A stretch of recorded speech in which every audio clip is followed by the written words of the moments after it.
करड़ू कहा जाता है, तो बाहर से आए लोगों के जहन में ये रहता है कि केवल गिनती का 18 की यहाँ पर बात की जा रही है, मगर वो गिनती का 18 नहीं, समग्र रूप से जो है इन करड़ुओं को 18 करड़ू कहा जाता है। आप यहाँ पर देखेंगे कि 300 से भी अधिक रथ से यहाँ पे देवी देवता आएंगे और लग घाटी से देवी देवता आएंगे। आप देखेंगे कि कितना खूबसूरत यहाँ पे वातावरण। जी हाँ, हमारी जो देव धुन होती है, जो हमारे बजंत्री जन यहाँ पर देव धुन हमें सुनाते हैं, यही हमारे हर एक शुभ कार्य का आगाज होता है। इसके बिना कोई भी नाटी का भी आरंभ नहीं किया जाता।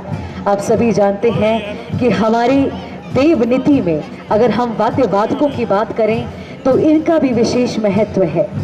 बोला सी कि डोली डौसी डोला बाजदे नौचदी देवरी हारा। जी हाँ, हमारे आप समझ ही सकते हैं कि किसी एक देवता के पास जो वाद्य वादकों का एक जत्था होता है, उससे ऐसी ऊर्जा उत्पन्न होती है, उससे ऐसी ध्वनि उत्पन्न होती है कि आप अपने रोंगटे खड़े कर देने वाली एक ध्वनि को सुनते हैं।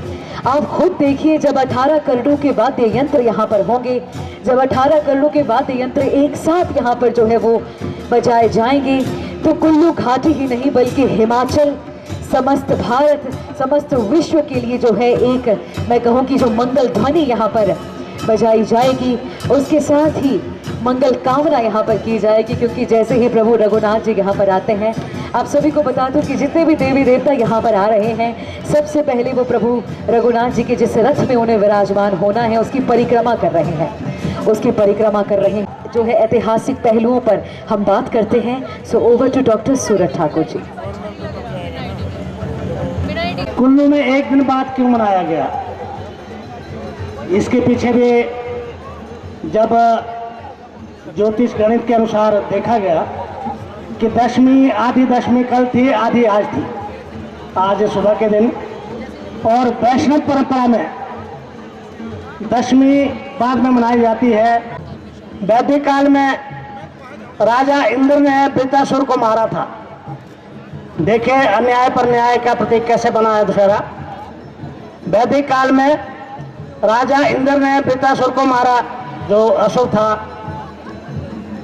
फिर पुराने काल में माता दुर्गा ने आज इसी के दिन, दशमी वाले दिन, अश्विन शुक्ल दशमी को महिषासुर को मारा था, उसका वध किया था, क्योंकि वो भी राक्षस था। और त्रेता युग में भगवान राम ने आज ही के दिन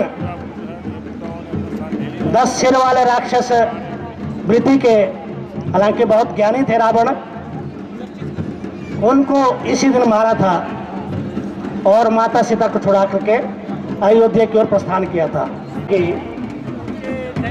वो भी आश्विन मास के शुक्ल पक्ष के दशमी को ही, और उसी के आचमन से राजा अपनी व्याधि से मुक्ति पा सके थे। इसकी कहानी अभी थोड़ी देर में बताएंगे हम कि कुल्लू दशहरा कैसे। रघुनाथ जी को जो है सुल्तानपुर से रथ मैदान की ओर लाया गया है। जी हाँ, में उसके साथ ही गणपति भगवान गोरतोड़ से, वो भी इस वक्त देखिए रथ की ओर आगे बढ़ रहे हैं अपने हारियानों के साथ। थोड़ी ही देर में यहाँ पे बिजली महादेव कर हर कार्य में जो है हमारे साथ खड़े रहते हैं, और इनके बिना जो है हम लोग अपने घर की किसी भी पूजा अर्चना या फिर अपनी जीवन का। आप सभी को बता दूं कि यहाँ पर हरियाणों के जैसे ही आना शुरू होगा, आप देखेंगे कि युवा यहाँ पर जो है वो ज़्यादा देखने को मिलेंगे। जी हाँ, जहाँ पे युवाओं की बात की जाती है तो आप देखेंगे कि कुल्लू फूलों की वर्षा होती है, श्रद्धालुओं की श्रद्धा और से प्रभु के श्रद्धालुओं के बीच से होकर उन्हें गुजरना पड़ता है, तो वक्त जो है वो लगता है। आइए कुछ और ऐतिहासिक पहलुओं के बारे में जानते हैं डॉक्टर सूरज ठाकुर जी से। Over to you sir. अब देखिए, चारों ओर से देवी देवताओं का आगमन आरंभ हो चुका है। धीरे धीरे रथ ग्राउंड, ये मैदान 18 करोड़ का पवित्र स्थान देवी देवताओं के रथों से पूरी तरह से सुसज्जित होने लगा है। ढोल नगाड़े करनाल भाना शहनाई रणसिंगा बैग भौंस बाम इन लोक वाद्यों के धुनों के साथ साथ देवी देवताओं का आगमन यहाँ हो गया है और उधर भगवान रघुनाथ जी का लाभ लश्कर भी यहाँ पहुँच गया है। भगवान रघुनाथ जी रघुनाथपुर से अपने मंदिर से छोटी पालकी में यहाँ लाए जा रहे हैं और जैसे ही वो यहाँ पहुँचेंगे थोड़ी ही रथ यात्रा की अगली प्रक्रिया प्रारंभ होगी। मैं आपको बता दूं कि कुल्लू दशहरा कैसे और क्यों आरंभ हुआ। ये भगवान की जो लीला है बहुत न्यारी होती है। भगवान राम अयोध्या से तेतनाथ मंदिर से कुल्लू आना चाहते थे, इसलिए उन्होंने ऐसी रचना रची कि एक कहानी का स्वरूप ले लिया और उसमें विभिन्न पात्रों को डाल करके उन पात्रों के माध्यम से इस दशहरे का प्रारंभ हुआ और भगवान कुल्लू आए और यहाँ दशहरा आरंभ हुआ। कहते हैं 1637 से लेकर 1662 तक कुल्लू में राजा जगत सिंह का राज था। एक बार किसी दरबारी ने उनको गलत सूचना दे दी कि तिपरी गांव के पंडित दुर्गा दत्त के पास सूचे मोती हैं, एक पत्थर सूचे मोती हैं, वो राजा के खजाने की शोभा होने चाहिए। राजा ने दुर्गा दत्त को बुलाया। दुर्गा दत्त जब पहुंचे तो उन्होंने कहा महाराज मेरे पास मोती तो है नहीं, मैं बड़े मुश्किल से गरीब ब्राह्मण हूँ, बड़े मुश्किल से गुजारा करता हूँ। फिर राजा ने कहा कि नहीं, मैं जब मणिकर्ण जाऊंगा दौरे पर तो अपने गांव के सामने से शहरी में तुम उन सूचे मोतियों को लाओगे और हमें दोगे, नहीं लाएंगे तो फिर अच्छा नहीं होगा। अब दुर्गा दत्त के पास मोती नहीं थे। राजा के डर के मारे उन्होंने जैसे राजा ससारी पहुंचा उन्होंने आत्महत्या कर दी, अपने घर को आग लगा दी, अपने शरीर के टुकड़े टुकड़े कर दिए, परिवार के सभी लोग उसमें दफन हो गए। बाद में ब्रह्म हत्या के श्राप के कारण राजा जय सिंह को कुष्ठ रोग हो गया, खाने में कीड़े नजर आने लगे। तब उन्होंने अपने गुरु अयोध्यानाथ से संपर्क किया, कहा गुरु महाराज आप इसका इलाज कर सकते हैं, इसका निवारण कर सकते हैं। उन्होंने कहा कि झीली में कृष्णदास पै हारी जी हैं, बहुत बड़े संत हैं, वैष्णव परंपरा के जानकार हैं, उनके पास जाइए, वो आपको सही सुझाव देंगे। तब कृष्णदास पै हारी जी ने, जो बहुत बड़े संत थे, सिद्ध पुरुष थे, उन्होंने अपने बेटे, अपने शिष्य सुंदरगंज के रहने वाले दामोदर दास पंडित थे, जो गुटका सिद्धि में माहिर थे। वो गुटका सिद्धि के बल पर एक स्थान से दूसरे स्थान पर इजीली जा सकते थे। उनको बुलाया और उनको कहा कि ये जब अयोध्या से तेतनाथ मंदिर से भगवान रघुनाथ की मूर्ति को यहाँ लाएंगे और आप उनकी पूजा करेंगे, उनको स्थापित करेंगे, उनका चरणामृत पिएंगे तो आप अपने व्याधियों से मुक्त हो जाएंगे। और जब दामोदर अयोध्या चले गए, वहाँ 1 साल तक वहाँ तेतनाथ मंदिर में पूजा पद्धति सीख रहे, उनका विश्वास जीत लिया। और एक दिन समय पा करके उन्होंने भगवान रघुनाथ की वो मूर्ति, माता सीता की वो मूर्ति जो अंगुष्ठ मात्र है, वो मूर्ति उठाई और हरिद्वार पहुंच गया और वहाँ वो पूजा कर रहा था। गुटका सिद्धि के बल पे हरिद्वार पहुंच गया। पीछे वहाँ जो धाबर सिंह था, उनके पास भी एक व्यक्ति महापुरुष, वो भी गुटका सिद्धि जानता था। उसने जब देखा कि बोले गया भगवान राम और सीता की मूर्ति को, तो वो भी गुटका सिद्धि के माध्यम से हरिद्वार पहुंचा और वहाँ देखा कि दामोदर दास उनकी पूजा कर रहा है। तब उसने कहा कि आपने क्यों लाई ये मूर्ति, तो वापस चलो, हमारा वहाँ का वहाँ के भगवान है, हम इनकी पूजा करते हैं। तो दामोदर ने कहा कि अगर भगवान कुल्लू आना चाहते हैं तो वो कुल्लू आएंगे, अगर वापस आना चाहते हैं तो वापस आएंगे, पर मैं एक अच्छे कॉज के लिए अच्छे काम के लिए इनको कुल्लू ले जा रहा हूँ। राजा ने इसको बुलाया हुआ है, मंगवाया है, इसलिए ले जा रहा हूँ। तब उन्होंने कहा कि जोधावर को कि आप मूर्ति को उठाइए, ये वापस जाना चाहते तो वापस चले जाएंगे। जब जोधावर मूर्तियों को उठाने लगा तो उससे मूर्ति नहीं उठाई गई, अंगुष्ठ मात्र मूर्ति एक व्यक्ति से नहीं उठाई गई। और जब दामोदर ने उठाया तो वो मूर्ति तुरंत उठ गई। तब जोधावर ने कहा कि आप कुल्लू ले चलिए, वहाँ भगवान रहना चाहते हैं, जाना चाहते हैं। और इससे पहले मैंने बताया कि पहले मूर्ति वहाँ से ला करके मकरान में रखे, फिर मणिकर्ण में रखे, मणिकर्ण के बाद कुल्लू लाई गई। और कुल्लू में देव समागम आज के ही दिन बहुत बड़ा सम्मेलन हुआ था। उस समय कुल्लू भर के देवी देवता उन्होंने शिरकत की थी और वो परंपरा आज तक निरंतर लगातार चले आ रही है। और भगवान की वो मूर्ति वही है। आगे बढ़ रहे हैं। जब भगवान राम ने अश्वमेध यज्ञ किया था, उसमें एक रात के स्वप्न में माता सीता क्योंकि वो तो वाल्मीकि जी के आश्रम में थी, उन्होंने स्वप्न में कहा महाराज बिना पत्नी के कोई भी यज्ञ संपूर्ण नहीं होता, सफल नहीं होता। तो इसलिए उन्होंने सुझाव दिया कि आप अपने साथ मेरी भी एक छोटी मूर्ति बनाइए। तब भगवान राम ने अपनी भी एक मूर्ति बनाई, माता सीता की मूर्ति बनाई, और तब जाके वो यज्ञ पूर्ण हुआ था और उसमें सफलता प्राप्त हुई थी, शुभ हुआ था। इसलिए ये मूर्ति इतनी शक्तिशाली है कि कुल्लू में सभी देवी देवता इसके से होते रहे हैं। परंतु बीच में परिस्थितियाँ बदली, मुजारों के नाम जमीन हो गई, आज बहुत सी ज़मीनें लोगों के पास चली गई है। परंतु अब भी लोग अपनी ड्यूटी देवता के पास पूरी तरह से तन्मयता से निभाते हैं, पूरे समर्पण से अपने आप को समर्पित करते हैं और उनका परिवार लगातार उस परंपरा को आगे निभा रहा है। प्रारंभ हो रहा है, भगवान रघुनाथ जी पहुंच चुके हैं और उनको बड़े रथ में स्थापित किया जा रहा है। और राम जी को ठाकर भी कहते हैं, इसलिए आज का दिन ठाकर निकला भी कहते हैं कुल्लू में ठाकर निकला। और जब हम गांव में बात करते हैं कि कब जाना दशहरे को, तो जिसने पहले दिन जाना होता तो वो कहते हैं ठाकर निकले को जाना हमने, क्योंकि भगवान राम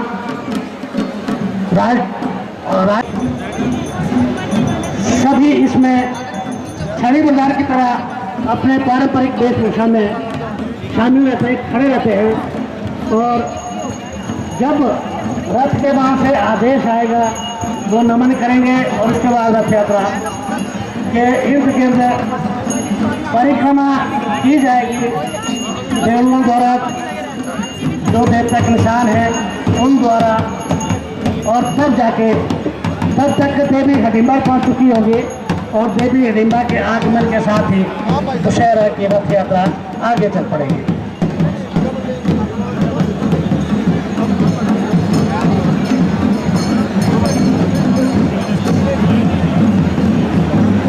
देवी देवताओं का मिलन जो हमारे विशिष्ट उनके साथ बातचीत करते हैं, और ये भी संयोग है कि देवी देवताओं का संबंध मानव के साथ, मनुष्य के साथ भाई पूरी होली है। छड़ी बरदार हमारे महेश्वर सिंह जी, सिंह कारदार रघुनाथन हमारे दानवेंद्र जी, हितेश्वर जी, मेरे सुपुत्र सिंह राज परिवार सदस्य सी सारे इस वक्त तैयार से और 18 करोड़ रुपये रघुनाथ जी की जो कार्रवाई सब बिल्कुल शुभ तरीके लोड़ी हुई और पूरा ध्यान डांड लगे सी जैसे ही यहाँ पर सारी परंपराओं का निर्वहन किया जाता है। जैसा कि गुरुदेव ने बताया जो है यहाँ पर मौजूद हैं, साथ ही में एसपी साहब जो हैं हमारे कार्तिकेयन गोकुल चंद्रन जी, वो तो तब से लेकर इस मैदान में जो है पूरी तरीके से तैनात है। पुलिस प्रशासन को भी निर्देश दे रहे हैं कि किस तरीके से कार्य करना है, किस तरीके से व्यवस्था को बनाए रखना है।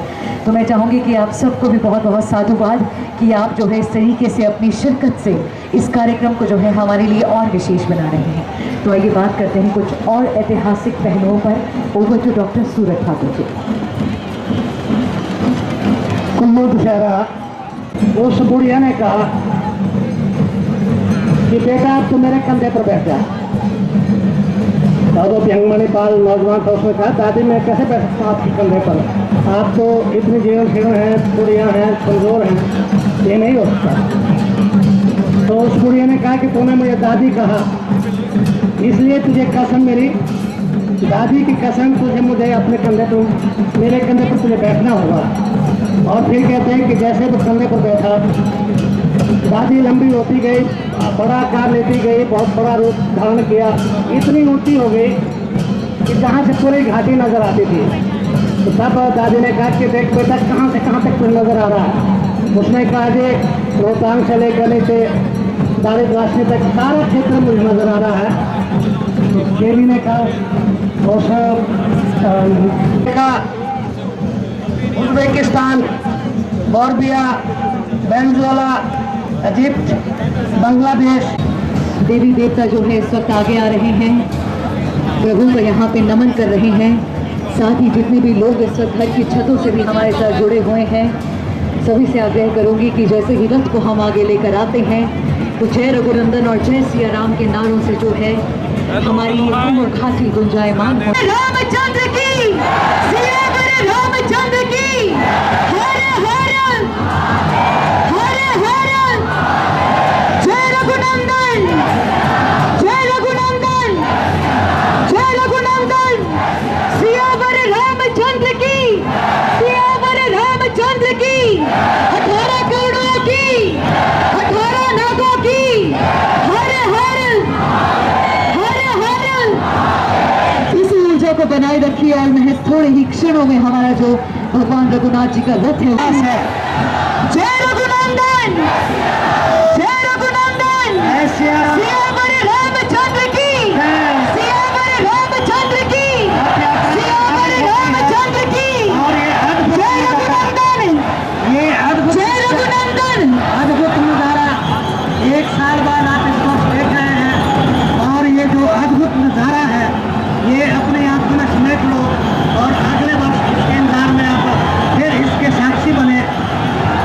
जय रघुनंदन, जय रघुनंदन, सियावर रामचंद्र की, सियावर रामचंद्र की, सियावर रामचंद्र की, हर हर हर हर, 18 नागों की, 18 नारायणों की, जय रघुनंदन, जय रघुनंदन, जय रघुनंदन, सियावर रामचंद्र की, सियावर रामचंद्र की, सियावर रामचंद्र की, हर हर हर हर, 18 नागों की, 18 नारायणों की, 18 करोड़ों की, जय रघुनंदन, जय रघुनंदन, जय रघुनंदन, सियावर रामचंद्र की, सियावर रामचंद्र की, सियावर रामचंद्र की, हर हर हर हर हर हर, 18 नागों की, 18 नारायणों की, 18 करोड़ों की। अद्भुत दृश्य, अद्भुत मंजर, देवी देवताओं का ये महाकुंभ, ऐसा लगता है सचमुच में इंद्रलोक, देवलोक धरती पर उतर आया हो।